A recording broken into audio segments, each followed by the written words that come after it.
Hi, everybody. This is Joe. And this is Lisa. And welcome to your cheap date for June 24th, 2006.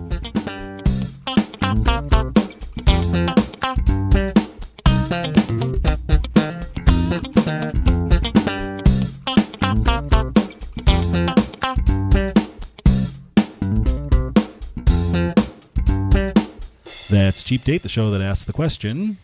How many Fluffernutters is too many? Or are too many? Are too many, sorry. Watch your grammar, little girl. Well, speaking of grammar...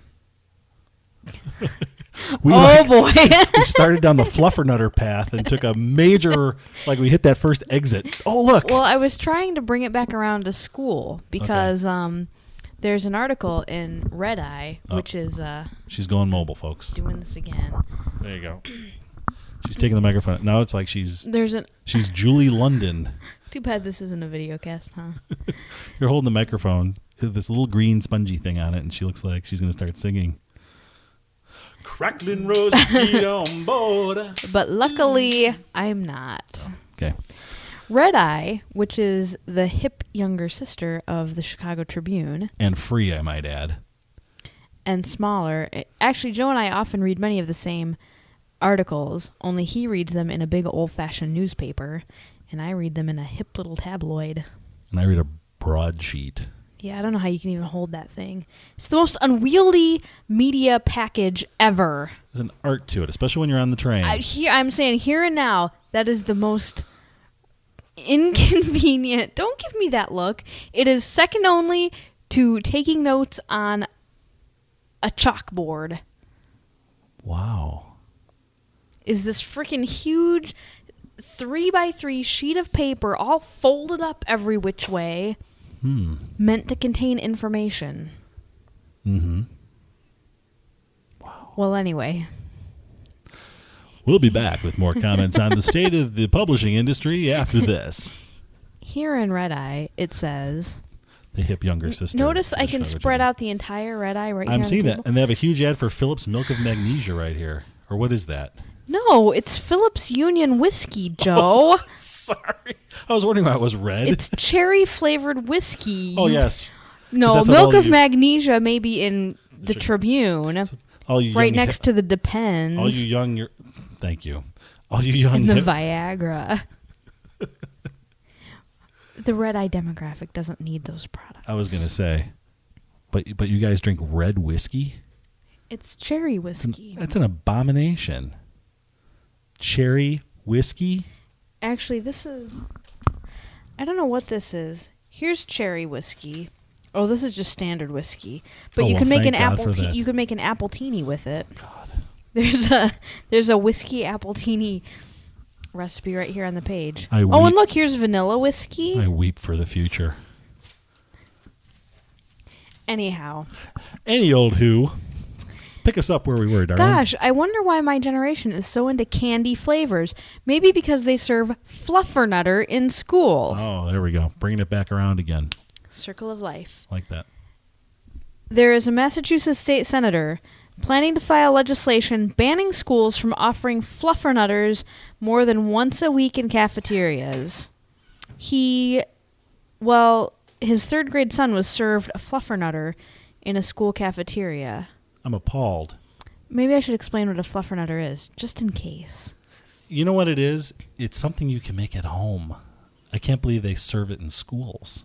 It's something that kids make, not unlike a peanut butter and jelly, that barely squeaks by as actual food and not a decadent snack, which is what it really is. It's composed of bread, I suppose typically white bread, with peanut butter and marshmallow fluff. And apparently he got one of these in school. I didn't know they could serve peanut butter in school with all the peanut-related deaths. And allergies, yeah. Which I don't mean to make light of, but, I mean, I understand that kids who grow up... what are you drinking? All this talk about whiskey made me want real whiskey. Ooh, can I try it? Maker's Mark. And none of that cherry-flavored stuff. God, I feel like an old man. Can I make now. it into an appletini?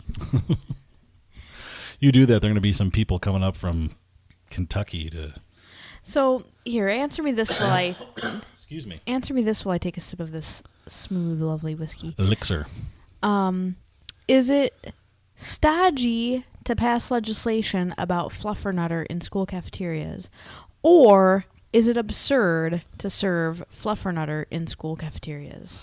I think Who's being ridiculous here? I think it's a little bit of both. Frankly, number one, I don't think Fluffernutters should be served in school. But then again, when I think, you should have seen the look on Lisa's face just now. Oh.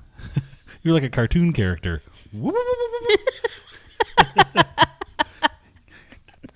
She's bouncing around. Steam coming out of my ears. Steam coming out of her ears. She's bouncing on her butt across the room. Doing, doing, doing, doing, doing, doing, doing, doing. I did the pucker and shudder thing that toddlers do when you give them a wedge of lemon. Auga. If you do give toddlers lemon. Yeah, watch that. You should, because it's hilarious. Oh, nice. Very nice. Oh, it builds Let's talk about character. your parenting skills later. That's right. Character builder. Okay, so. First of all, I'm surprised that they serve Fluffernutters in school. When I was in... As am I. When I was in... Excuse me. The lunch program in my... Is this grammar school, the article that you read? Yeah, this kid was in 3rd grade. Oh, okay. The lunch program had things like, pizza on a bun, pizza burger, hamburger on a bun, hot dog, stuff like, basic stuff like that. But didn't it also have a lot of grown-up food, like Salisbury steak? Yeah, they did. That you didn't really want? Well, the thing was, I didn't see that stuff until I was in high school. I went to a Catholic grade school, and it wasn't, so there wasn't a whole lot of subs. They didn't really have a cafeteria. They had some deal worked out with the public school where the Catholic school got in on the public school lunch stuff, but it was all shipped in. It was heated up at the school and then given to the kids. Okay. But we didn't have a cafeteria per se. So when I was in high school, we had the Salisbury steak, as Kofi Annan did at the White House, I understand, from a few episodes of Cheap Date ago. On the White House Chargers. That's right. Anyway, I find it surprising that they would serve that. Now, that being said, I don't think it's a government's responsibility to legislate whether or not they should serve that. I think this is an issue between the parents and the school board. This is why they invented the PTA. This is why the public is invited to all school board meetings. It's interesting that you say that, Joe, because I'm going to have to disagree with you. I think it is the government's. I think nutrition is the biggest public health crisis right now. I will completely agree with you on that. Well, so don't you think it's in the government's interest as a public health matter to feed our kids nutritious food? What, like Soylent Green? I don't necessarily want the government. Wait, what? I'll tell you later. I'll explain it later. I'm kidding. I don't necessarily want the government legislating what I can eat any more than I would want them legislating what I can read. No, hold on.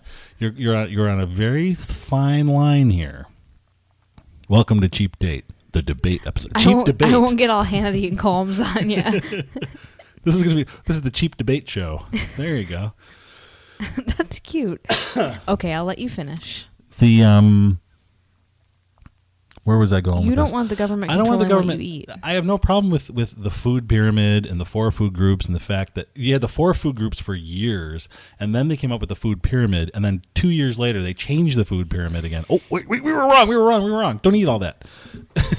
Well, which is 72 all about the steaks wheat a day and is sugar not lobby. necessarily bad. Right.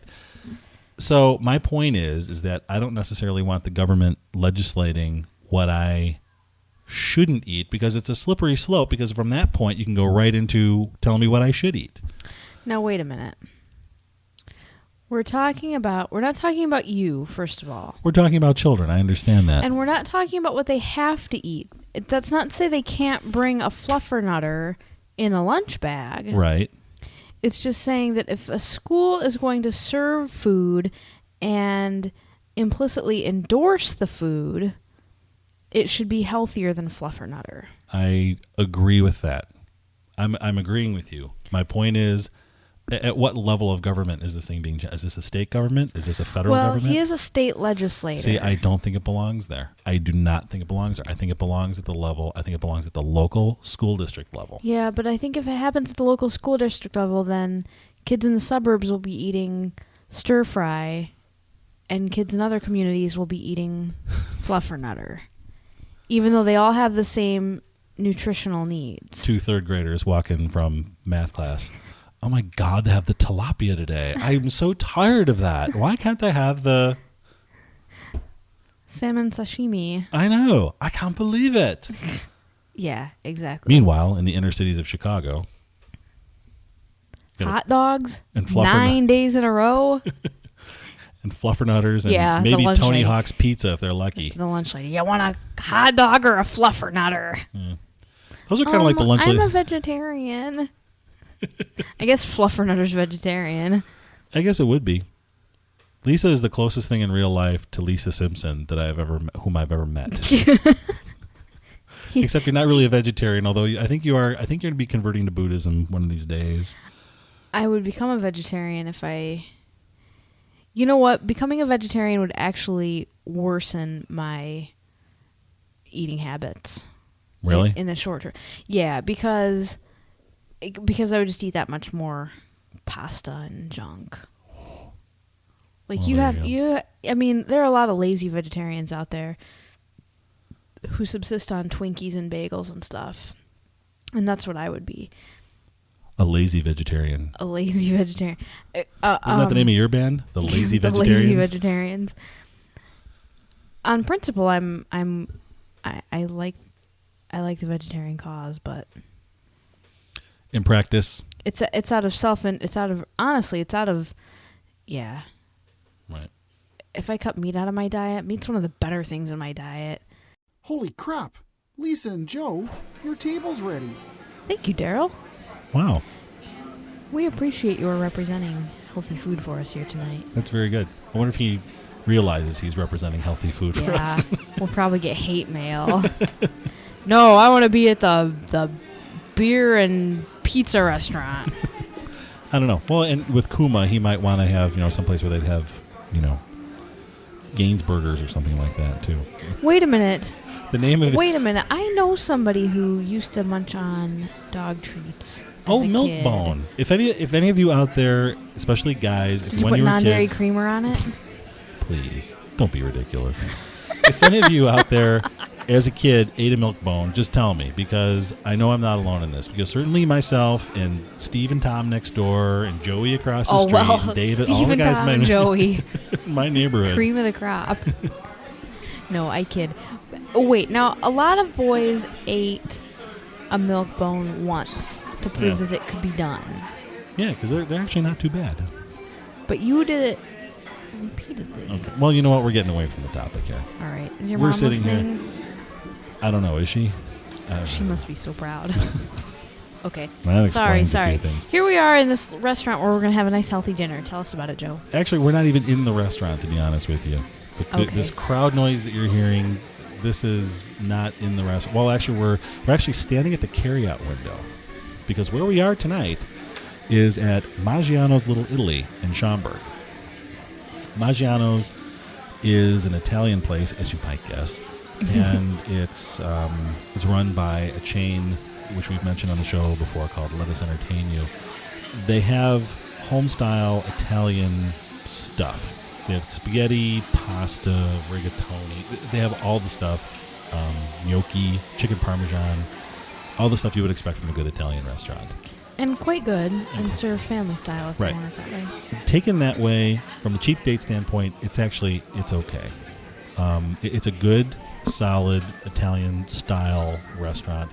I would put it a step above Olive Garden, a few steps above Olive Garden, and a couple of steps below some really, really good, solid Italian restaurants here in Chicago, like the Italian Village or another place, which opened locally, which we're going to be reviewing on an upcoming show. Mm-hmm. But anyway, what we're doing at Maggiano's is not dining in. What we did, and your legs should be tired right now, Lisa. Oh my gosh, they are. Is we rode our bikes here. Yay. So this is a classic cheap date and healthy date, I might add. That's right. It's about 3 miles, mostly by bike trail, from Joe's condo to Maggiano's. Actual bike trails that are specified specifically. Mm-hmm. It's like a momentous moment. It's specified specifically for bicycle traffic through one of the forest preserves here. Right. So we can go from my front door, follow a semi-treacherous route through traffic. Getting to the bike trail can be... is the challenge. Tough. But we got to the bike trail, and we phone ahead, and then we place our order, which we'll talk about in a second. We get on the bike trail and we ride. It's, like Lisa said, it's about 3 miles from my front door to the front door of the restaurant. Mm-hmm. And then we go into the restaurant to pick up what? 2 large Maggiano salads, which consist of, let me see if I can get this right, like a prosciutto bacon, Mm-hmm. so crispy bits of prosciutto, red onions, Mm-hmm. blue cheese crumbles, Oh, obviously lettuce, lots of blue cheese crumbles. very liberal with the blue cheese crumbles, and the Maggiano's house dressing. Yeah. And this thing is to die for. And it's huge. It is. So we get 2 of these huge things, put them in a bag, and there's a picture on the weblog, just to show you how geeky we are. I have this really awesome... Oh, and a big hunk of bread. Yes, like a French, big long A big thing of- baguette. Right. Similar to the one that was smashed on the table at the chef's fest. Yes, the one that was broken over the table. So what we do is we take this, and I have this bag on my bike, on a rack, on my mountain bike, that I bought on eBay, and it fits 2 of these salads perfectly in the bag on the rack. So I slide those things in there, zip it up, and we are zipping our way back to my joint. Mm-hmm.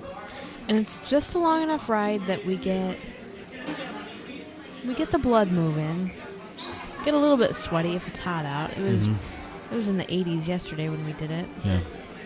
And but it's not one of those workouts where you can't move afterwards. Exactly.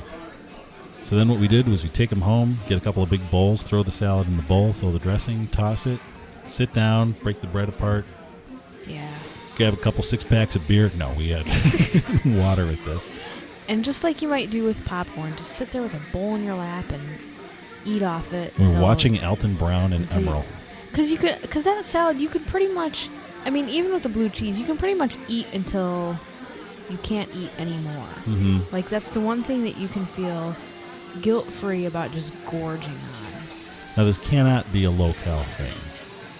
I have a difficult time believing that Well, it is. it's not a low-cal thing, but a lot of the, a lot of what's in there is just water. All that lettuce, Right, but it fills you up, which is good. Anything else we need to say about Maggiano's? Like I said, the food there is very, very good. At some point, we may do a cheap date about Maggiano's. So if you're in an area, and I know that there are Maggiano's in Arizona, I know they're all over Chicago. They're in a couple of other cities as well where Let Us Entertain You has some roots. So, but if you are in Chicago, and for example, if you're on a business trip and you have a few days here, in fact, I was in a class at my office about a month ago, and we had some guys come up from Florida who... All right. And they were from our Boca Raton office, excuse me, and they were here for 2 or 3 nights, and they said, well, where should we really go? Give us the Chicago experience. They told us the hotel that they were staying at. Mm-hmm. And the first night they went to, I forgot, Tavern on Rush, which is a very good place to go. And then they saw, and then one day they're getting ready to leave, and they're like, "Oh man, we're really hungry. Where can I get a good, just something, just like a lot of food?" And this guy, the 2 of us, and we were in this class. We were split into foursomes, and these 2 guys from Florida, then myself, and another guy from Chicago. The guy from Chicago and I just look at each other and go, "Just go to Maggiano's. It's like 2 blocks from your hotel, and you won't go hungry." It's true. The next morning they walked in and they were like, "Man, you guys weren't kidding." So it's very good. So it's sort of a 2-phase cheap day here. It's truly cheap because all we really paid for were the salads. They throw in the hunk of bread free of charge. We come back here and have water. Come back here and have water or whatever. No tip, no delivery That's charge. right. So, truly a cheap date. Mm-hmm. And you get exercise. You get some fresh air. You get the blood pumping. Mm-hmm. I have to give you credit for this idea, but now that I've done it with you, I have to say it's fabulous. Get one of these things for your bike and go pick up dinner. And then you get your workout and you get dinner covered. What could be better? So that's Maggiano's Little Italy. They have several locations throughout the Chicago area. The one that we went to is at 1901 East Woodfield Road in Schaumburg, Illinois, which is right in front of the Streets of Woodfield Mall. And it's easily accessible by bicycle.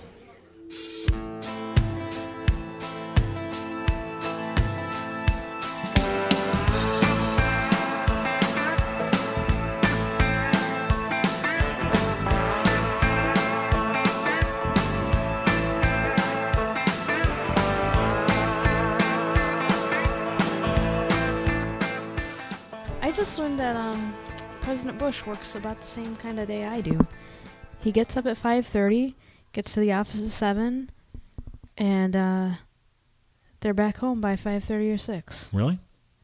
Not too bad. Does he do any shopping on eBay while he's at the office? Do you think there are certain websites that are blocked from the White House internet connection? That's funny. I was wondering that very thing. Have you ever seen The American President? That movie with Michael Douglas? Oh, yeah. Where he dates And Annette Bening? Annette Bening, yeah. Before she got married to Kevin Spacey. And that was another movie. Sorry. Weirdo. And he was all the time, like, his secretary would come in and be like, you have 90 seconds before your next thing. Yeah, exactly. Can you sign this, or can you talk to so-and-so for 80 seconds? Mm-hmm. I wonder if... I remember thinking that. I wonder if the president ever is, like, on hold or something. I can't imagine But that I he don't is. imagine he is. I can't imagine that he has time to browse the paper. Well, exactly. And read about Fluffernutter and such. I'd be skipping straight to the comics. I would make a terrible president. Where's Madam President? Oh, she'll be joining in a minute. She wants to see what the Lockhorns are doing right now. She's checking her Hotmail. during some UN meeting. No, I'm paying attention. I'm right here. The last word you said was Paramount. I don't know. I've never heard anybody say Paramount, but she's doing the Sudoku. 2, 4, 3, 6. Damn. Madam President, we have an issue. Hold on. I got an issue myself here. They said it's 3 stars. This is not 3 stars. Get me the editor of the Washington Post. Right. All right. I think we need to wrap this one up, darling. We're just getting all goofy. We're kind of giddy tonight, so right. We'll put you out of your misery. So thanks to everyone for all the comments and the emails and everything else. Let us know about your bike adventures, your food adventures, your thoughts on school lunch, and other nutrition legislation. Or anything else that we talked about tonight. Or anything we forgot to talk about. Dog bones. Anybody who ate milk bones, let me know. Especially if you put... I drank dog water one time. Oh. No, not water from a dog. But there was a special bottled water for dogs. It was Doggy Pop. It was carbonated. It was disgusting. Don't give me that look. Makes me want to put some non-dairy creamer in my... I don't know. In your cherry whiskey. God. And make like a smoothie. Okay. Where can people get a hold of us, Lisa? Far enough. dish@cheapdateshow.com. And you can visit the website at cheapdateshow.com and leave us comments and tell us about whatever is on your mind, because we'd love to hear about it. Mm-hmm. Oh, by the way, I can't talk about that. I think it's time for us to wrap this one up. I think so. I wish I could talk like that. Dish@cheapdateshow.com, www.cheapdateshow.com. For the Cheap Date Show. I'm doing my Bill Curtis impersonation now. Oh, the Cheap Debate Show. The Cheap Debate Show. The Cheap Debate Show. I'm Bill Curtis. Welcome to the Cheap Debate Show on American Justice. Okay. We're investigating... Are we done here? Murder. How can two people murder an entire genre of podcasting? We don't know, but they're going to do it tonight on American Justice. Thanks for listening, everybody. We'll talk to you next time. Good night.